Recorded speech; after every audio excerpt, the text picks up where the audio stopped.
On November 8, 2018, the digital online streaming service Disney Plus was revealed to the public. The new platform's intent was to house all Disney properties from television and cinema from the over 100 years since the company's inception, meaning that for the first time ever, long-lost pieces of media, animated or otherwise, may make their way onto this premium subscription feed. Disney is notorious for locking pieces of its history that shine a not-so-glamorous light onto their brand or simply outstate their welcome in the eyes of audiences behind the infamous Disney Vault, never to be seen again. But with the promise of featuring not only a variety of new shows, but the majority of their backlog that hasn't been broadcast to a wider market since first making its way onto our screens, Disney Plus seemed sure to feature one or the other interesting surprise. With the hype surrounding it, however, skeptics were quick to question the practicability of the site. As the biggest one of its kind, and with a backlog such as Disney's, a few bad apples could potentially sour the Disney brand as much as they used to when the company refused to air movies like Song of the South, being one of the more prominent examples of Disney's concerning past with their depiction of minorities. While a compromise was reached with some of the other properties featured, like the 1941 animated movie Dumbo, where a disclaimer was added warning audiences of the quote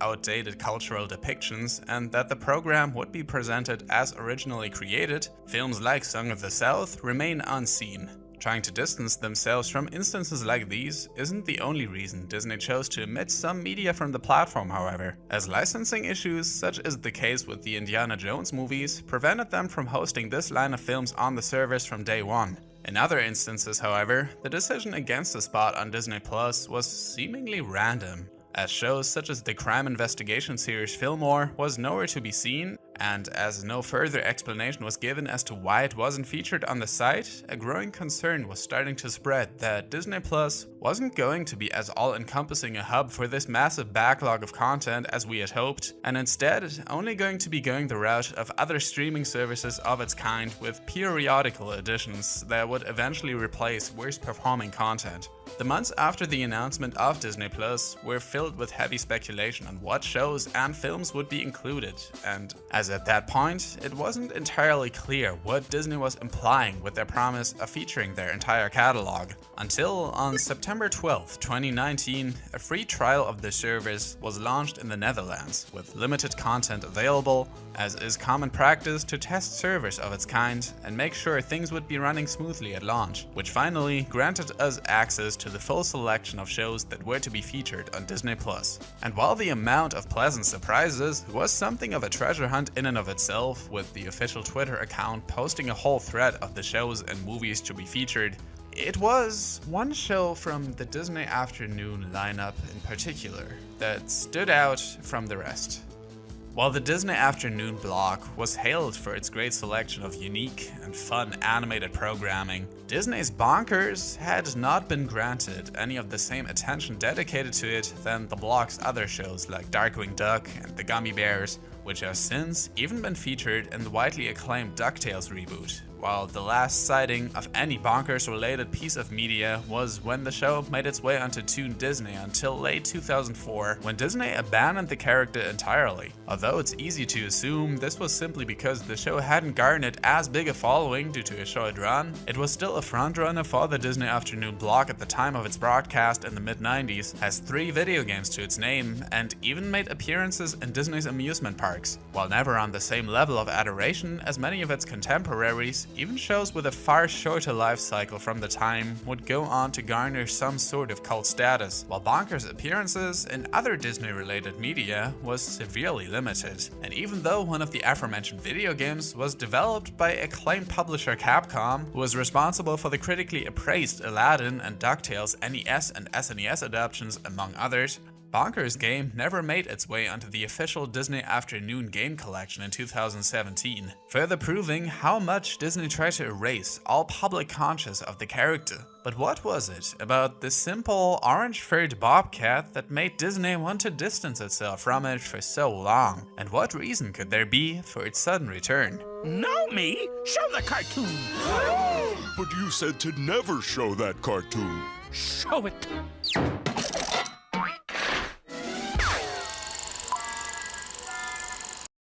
It's no secret that Disney from the early to mid-80s didn't have nearly as strong a hold on the animated market as it used to, with films like The Black Cauldron often being cited as some of the worst decisions and wastes of money the company had made, and the TV market was no different, due to Walt Disney's personal bias against the medium, and since he didn't consider it commercially viable. Up until 1984, Disney didn't have a single in-house animated show to its name. When the Paramount Pictures executive Michael Eisner stepped onto the scene, however, he was quick to restructure the entirety of their animation department and founded an entire animation division solely for television that was assigned to produce a number of original animated series, a number of which would air on the new 2-hour block known as the Disney Afternoon. Between 1985 and 91, the network would produce a number of animated series that were each unique in their own right, but were also cut from the same cloth, with their titular characters taking center stage in similar settings, leading many to believe all these shows might take place within the same universe. As the early 90s came around, however, Eisner had purchased the rights to the Belgian comic strip Marsupilami, and was looking for a way to introduce the character to American audiences. And although the character would eventually star in a series of its own, Eisner decided against adding a full Marsupilami show to the Disney Afternoon lineup, opting instead to go for an animated rendition of the sketch comedy format popularized by Saturday Night Live, with a different Disney character taking on the role of the host every new episode, telling both an original storyline of theirs and splicing Marsupilami shorts in between, an approach they would eventually revisit in 2001 with the Saturday morning show House of Mouse. It was decided then that Marsupilami wouldn't be the only character whose shorts would be featured on this new show, Raw Tunage, as Disney had previously created the aforementioned bonkers D. Bobcat character, whose own show was to premiere a year after the first episode of Raw Tunage, alongside the first episode of the Marsupilami show. While it is unknown who it was that came up with the character itself, his inception was a story that was very true to the name of the character. Years before Disney had any plans to venture out into the TV market, the then CEO of the company, Ron W. Miller, purchased the rights to the American mystery novel Who Censored Roger Rabbit, about an LA-based private detective living side by side with cartoon characters, but sees himself forced to work with them to solve crimes, with which some alterations was adapted into the 1988 live-action 2D hybrid movie Who Framed Roger Rabbit. It was hailed at the time for its seamless integration of 2D animated segments into the streets of LA, an accurate depiction of 40s Hollywood, and uniting cartoon characters from various studios on the big screen. And while it certainly helped adding to the film's charm and believability to see Warner-owned characters like Daffy Duck interact on screen together with Disney-owned ones like Donald Duck, this mixing and mangling of characters from different studios resulted in issues distributing the film onto platforms like Disney+. What didn't help was that the film's producer, Steven Spielberg, did not feel then Disney CEO Michael Eisner was acting animously to Spielberg's friend and business partner Jeffrey Katzenberg, who would go on to found DreamWorks Pictures together with Spielberg, resulting in a split between Spielberg and Eisner that prevented Disney from pursuing any future Roger Rabbit projects and ultimately losing the rights to the character. While a sequel to the film was supposedly still in the works in the early 2000s with a mix of CGI and traditional 2D animation, the company felt an already inflated budget was not worth the legal headaches surrounding the character, as producer Don Hahn felt a sequel wouldn't have that special edge to it as the original had in the 90s, where, quote, there was something very special about that time, when animation was not as much in the forefront as it is now. Eisner, however, knew he needed to capitalize on the concept of the world Roger Rabbit takes place in, even if his hands were tied in regards to the character itself. Development began on a series that was heavily inspired by the world of Who Framed Roger Rabbit. With elements to it so similar, the new show was different in almost nothing but its name. Toon Cop would be a show centered around Bonkers, an anthropomorphic bobcat and cartoon star. After his in-universe show got cancelled, he is forced to team up with a disgruntled human detective with a distaste for cartoon characters to solve crimes.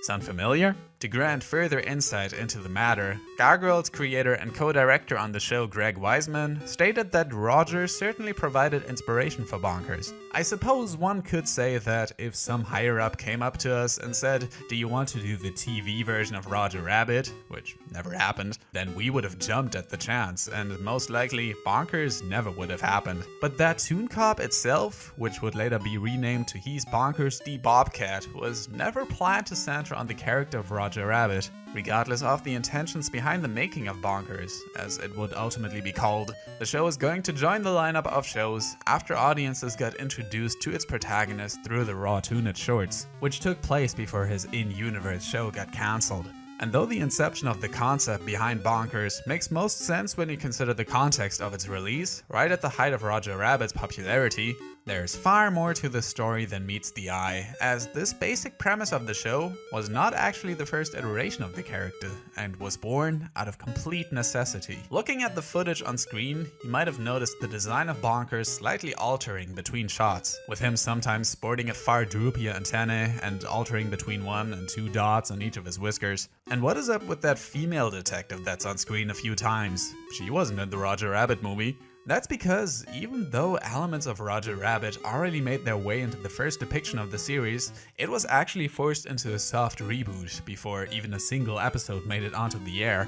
While the Raw Toonage shorts were in production, there were 65 episodes ordered for the new Bonkers solo cartoon, as that is the standard for syndicated programs of its kind. It was to feature Bonkers on the LA police squad sometime after the events of his cartoon, with Miranda Wright as his partner, and many of his friends from the Raw Toonage shorts, though no explanation was given within the show as to why they weren't on their own show anymore. The Miranda Wright character was to act as a sidekick to Bonkers, with their chief, Sergeant Grading, acting as the Eddie Valiant type character, who is opposed to the idea of cartoon characters and humans living side by side, a concept that would prove to not always translate so well into a fully animated program, where it became difficult to tell whether certain characters can be classified as toons or not. The far bigger issue arose though when Disney ordered the finished drafts for these episodes to be animated at their studios in Japan, as the final product couldn't live up to the high expectations the company set for itself on the TV market.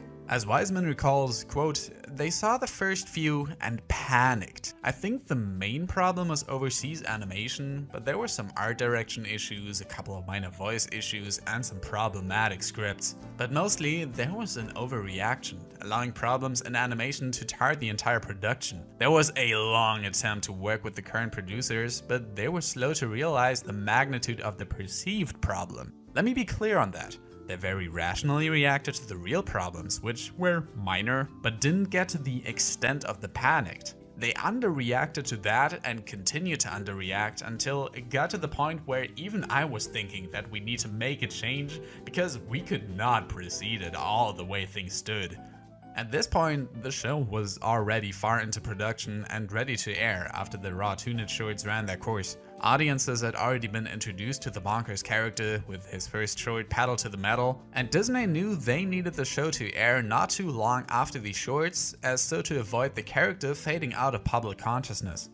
It was Eisner himself who steered production onto its new course and decided to take even closer inspiration from the Spielberg movie, replacing Amanda Wright with Detective Lucky Piquel, giving Bonkers voice actor Jim Cummings 2 roles to play now. This new character was to slowly warm up to toons the same way Eddie Valiant did in Roger Rabbit, while this new dynamic also saw the introduction of new characters like a rabbit of their own called Fall Apart, who was Bonkers' stunt double on their show. Piquel's Chief Knifke was to replace the character of Sergeant Grading, and Piquel's family. This time, a majority of the production would be handled by the now defunct Disney Animation Australia, that was most well known for their work on Disney's direct-to-DVD sequels from the 2000s, and as the new format would also provide an explanation for the in-universe Bonkers show's cancellation, it seemed like the far better fit for the character, while practically allowing Disney to have their own weekly Roger Rabbit cartoon, without the hassle of needing to license different out-of-studio characters, as Disney had a massive selection of their own properties to choose from that they could then feature as cameo guests on the show.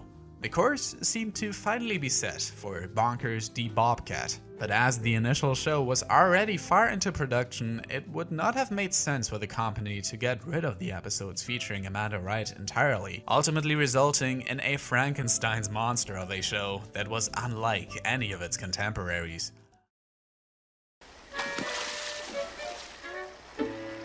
Howdy, hi. Any calls while I was gone? The first 2 episodes of Bonkers would ultimately premiere as part of the Disney Afternoon on September 3rd, 1993. The aptly titled Going Bonkers acted as an origin story that explained the aftermath of the cancellation of the Bonkers show and showed how Bonkers ended up as the first toon cop together with his partner Pikel, as they have to solve the mystery behind a villain known as the Collector. A total of 21 episodes featuring the two would air that month, until on October 4th, 1993, the character of Lucky Pikel was unceremoniously retired and replaced with Amanda Wright. The episode New Partners on the Block sees their cartoonishly incompetent Chief Knifke granting Pikel the promotion he had been waiting for, taking all of Bonkers' other friends from this iteration of the show along with him, and making way for the cast of the show that was in production first to try and provide an explanation for why Pikel and all their other friends were never seen together again. That was, at least, until on November 1st, 1993,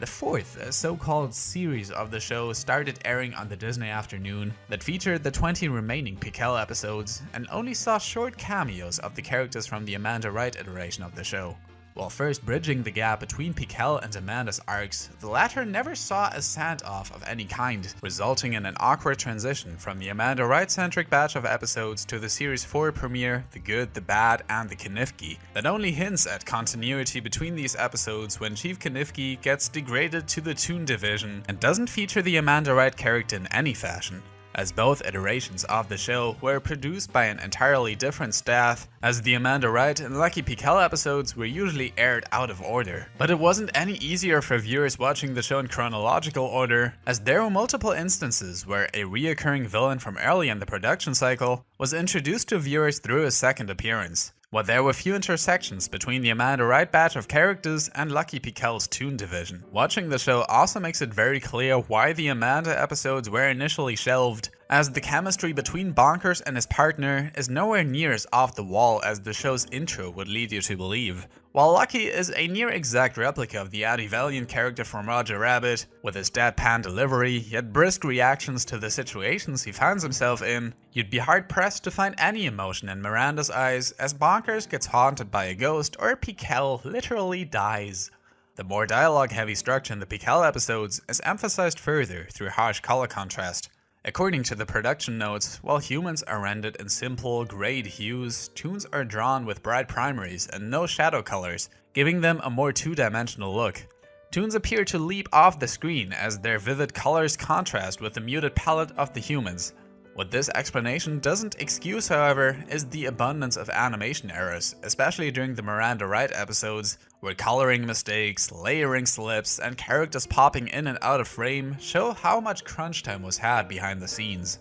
So while it is debatable whether the show intentionally featured washed out colors, it is much more apparent during the Lucky Pikel series of episodes and serves to add to its atmosphere. Where the Lucky episodes are more concerned with actually trying to solve mysteries and relies a lot on the character of Pikel, Miranda's are much closer to the raw Toonage shorts in their delivery and feature a wider selection of zany cartoon characters. These would sometimes include the odd cameo of some of Disney's more noteworthy figures such as Dumbo, Donald, and Mickey, but admittedly less than you would expect from a show of its kind. Mickey, for instance, was only ever name-dropped in one episode before prominently being featured in Season 3's I Oughta Be in Toons, where Pikel and Bonkers need to find out the real identity of an imposter posing as the mouse, as Mickey himself is never referred to by name and can only be seen in silhouette throughout the entire episode. Bonkers himself would also only rarely ever make appearances in other Disney media, as the reputation it had garnered through the rocky production and subpar Miranda Wright episodes quickly turned it into a laughingstock among the animation community.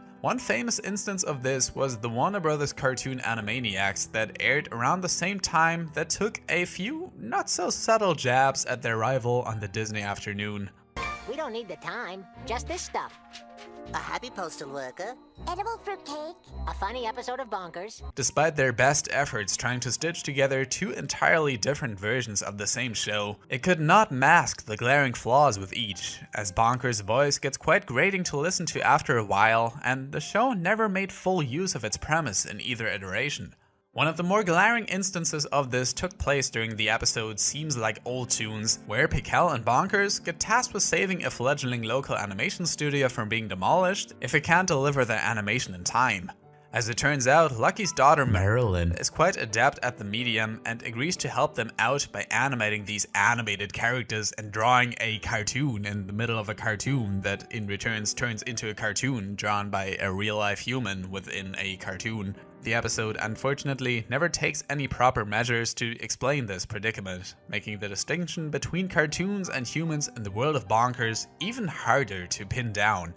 But even those who could look past all these flaws eventually had a hard pill to swallow when on April 19th, 1995, the episode New Partners on the Block was removed from circulation, thereby denying fans the opportunity to see how Pickle got promoted away from the Toon Division and Miranda Wright became Bonkers' new partner. Much like the 17th episode Fall Apart Bomb Squad, this was done as a result of the Oklahoma City bombings where 168 people were killed during a terrorist attack. As both these episodes featured antagonists of the week relating to explosives, it was deemed necessary to stop airing the two. And after the final episode had aired in February '94, Disney quickly took the wind out of Bonkers' sails. A show that was plagued with an odd production cycle and conflicting premises that always felt the need to punch up to something bigger than itself quickly faded into obscurity. Bonkers would be seen making the odd appearance at Disney parks between 1993 and 96 and would be a regular at Disneyland Paris until 2000, but hadn't received any full release on VHS or DVD, and as the show only aired on Toon Disney until late 2004, for many years there was no way of viewing many of the original Bonkers episodes, with even the first short Pedal to the Metal only being available in foreign languages. There were even a few unmade Bonkers episodes. Indiana Bonkers and the Temple of Fawn would have seen the spirit of an ancient Egyptian princess task Bonkers with finding a stolen radio, and Platoon was another attempt to impress his love interest Fawn Deer that finds Bonkers enlisting in the army. Despite popular belief, however, all the Miranda Rights episodes Disney complained about were eventually finished and added to the lineup, making this the only Bonkers content that may forever be lost to time. Despite the rather interesting backstory behind the show, as Bonkers never enjoyed the same level of adoration as its contemporaries when it first aired, there were few fans actually looking forward to its return on Disney+. The odd ironic tweet aside, the inclusion of Bonkers on the streaming service was a baffling decision more than anything else, as the show isn't much more than a product of its time that desperately tried to imitate a lightning in a bottle that simply wouldn't work with even the slightest of changes to the formula. And it only complicated things further when said formula was tampered with multiple times, making it difficult for the audience to get attached to this cast. For as colorful as they are, the circumstances surrounding the show simply made it too much of a mess to properly get invested in at the time. The show simply became too bonkers for its own good. Hey folks, thanks for sticking around to the end. I want to give a very special shout out to the What a Cartoon podcast for their episode on the subject. They were the ones who even inspired me to work on this video in the first place. If you want to hear even more about Bonkers, I encourage you to seek out their episode on I Oughta Be in Tunes. It's free to download on all podcast apps and they deserve all the support in the world. I really can't believe how much there is to talk about with this dumb kids cartoon from the 90s. I really had to stop myself before potentially diving into an even deeper rabbit hole with conspiracy theories about why Roger Rabbit 2 was cancelled, the decline of the Disney afternoon, but we would have just gotten way off topic. I wanted to have this video out a few days ago already, but there actually was an internet outage in my apartment that's still going on as I'm writing this, and I would have contacted my provider about it if I still had my login credentials, which I can't find, so I'm stuck at a cafe like an idiot. Don't be like me, use NordPass! The new password manager from NordVPN that autosaves and autofills all necessary information on every site you frequent so that you never have to remember the password yourself ever again. The same also applies for credit cards. with optional 2-factor authentication, a password generator, and a phishing scanner that recognizes suspicious sites so you don't get tricked into revealing your information. It is the most user-friendly method to store any kind of login credentials onto any of your devices. Their award-winning 24/7 customer support will also help you with any further questions like, how much does this great service cost? Well, that I can tell you. If you go to my link at nordpass.com/Cosmodore and use the code Cosmodore, you will get 50% off your NordPass subscription for only $2.50 a month. And you also get an additional month on top completely free of charge. That's nordpass.com/Cosmodore with the code Cosmodore. I've always wanted to be a TV cop. But do you really think anybody would watch?